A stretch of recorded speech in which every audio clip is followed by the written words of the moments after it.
पहिल्या टप्प्यामध्ये साधारण 9.5 टीएमसी पाणी त्या ठिकाणी अडवतोय आणि दुसऱ्या टप्प्यामध्ये 6 टीएमसी पाणी आपण त्या ठिकाणी अडवतोय। ठीक आहे। अशा पद्धतीने जवळपास 15 टीएमसीचा हा पाडळसे प्रकल्प त्या ठिकाणी आहे।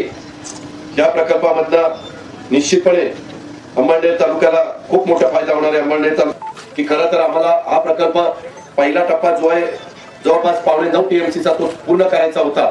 मैंने ऐसा कब कहा था? अरे नहीं, आपने कहा था उस दिन।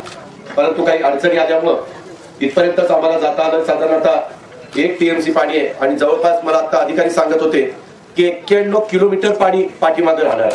91 किलोमीटर आणि हे सगळं होत असताना खूप मोठ्या प्रमाणावर दोन्ही बाजूचं क्षेत्र ओलिताखाली येणार आहे। इथं आपण कालवा काढू शकत नाही कारण धरण खालच्या बाजूला आहे।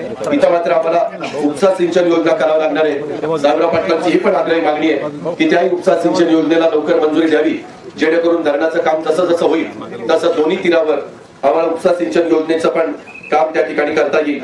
साधारण पुनर्वसनाच्या बाबतीमध्ये टप्प्या 1 मध्ये 6 पूर्णतः आणि 5 अंशतः गावं त्या ठिकाणी बाधित होत आहेत। त्या मला आठवतंय 5 वर्षापूर्वीच्या निवडणुकीमध्ये साहेबराव पाटील अपक्ष उभे होते आणि त्यांनी सांगितलेलं होतं की मी पाडळसेला पाणी आणूनच दाखवेल, लोकांनी मला निवडून द्यावं आणि लोकांनी त्यांच्यावर विश्वास टाकला आणि त्यांनी त्या विश्वासाला पात्र राहून आज हे पाणी अडवलंय। आज आपण त्याचं पाणी पूजन देखील ज्याला जलपूजन म्हणतो ते जलपूजन देखील आपण त्या ठिकाणी केलेलं आहे। अजून